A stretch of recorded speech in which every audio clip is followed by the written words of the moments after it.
We're going to talk about Washington now because the Senate expected to vote on the Keystone Pipeline this week after legislation passed the House. Senator Rob Portman joins us now.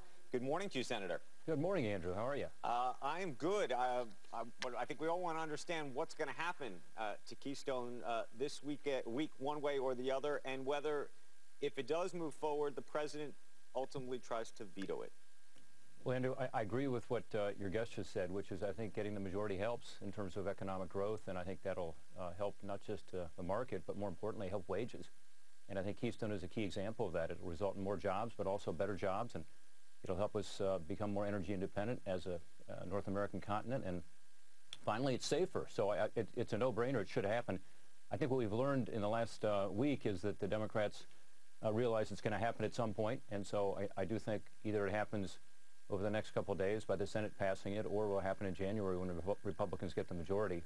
The votes right now are uncertain. I think we're at 59. We need 60. We'll see. That 60th vote has been elusive, but I do think it will happen eventually, Andrew. But what about the president? What about this idea of him vetoing it? He said last week, this is when he was in Australia, he said, "I won't hide my opinion about this, which is that one major determinant of whether we should approve a pipeline shipping Canadian oil to world markets, not the United States, is does it contribute to the greenhouse gases that are causing climate change?" And you have to imagine he's going to bring that issue up again. Well, he might, and I'd love to debate that with him because, in fact, it does take oil, as you know, not just from the tar sands, but also from the Bakken in North Dakota. Right now, that oil is moving. It's moving by truck. It's moving by train. The emissions are far higher as a result. It's also not nearly as safe as it would be, so it's more efficient, both in terms of the movement of oil being less expensive, but also better for the economy and also safer.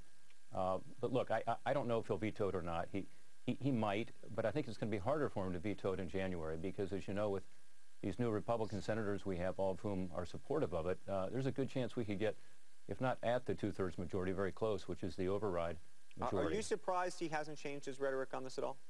Yeah, I am. I think instead what he ought to be saying is, you know, after the second State Department report, which shows this is safer, I think that gave him an opportunity. I think he had a chance there to say, look, let's move ahead with this. One thing the State Department said when they analyzed it was that these tar sand oils are going to be used. So in terms of the overall impact, you know, in terms of the environment and whether the oils will be actually utilized somewhere, their conclusion was you will see this oil being used. So it's better to be using it through our refineries, and some will be used in the United States, and it will have an impact on the cost of energy as well. So it's jobs, it's cost of energy, and it's energy independence, which is great for our national security, all of which I would hope the president could get behind.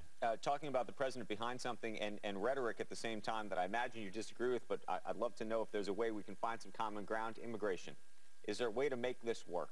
Absolutely, there's a way to make it work. And, of course, how ironic that we have this wave election and you have so many Americans saying, you know, let's figure out a way to work better together, which is, I think, you know, one of the great messages of this election.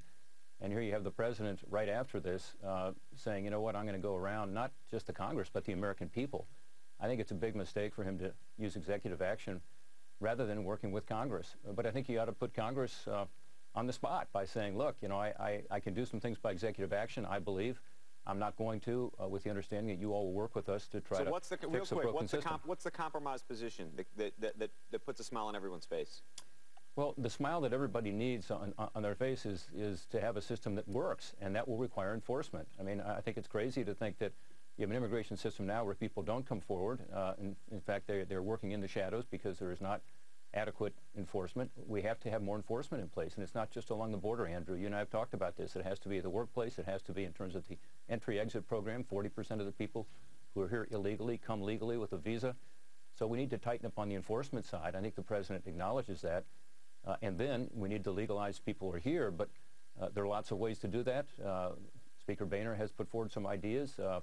He has indicated his strong interest in moving forward with immigration reform. Obviously, a bill has already passed the Senate, so there is the basis for some kind of common ground here, but it will require the president not to take action unilaterally and poison the well. Okay, we're going to leave it there. Senator Rob Portman, thank you for joining us. Thanks, Andrew. We will see what happens with Keystone this week.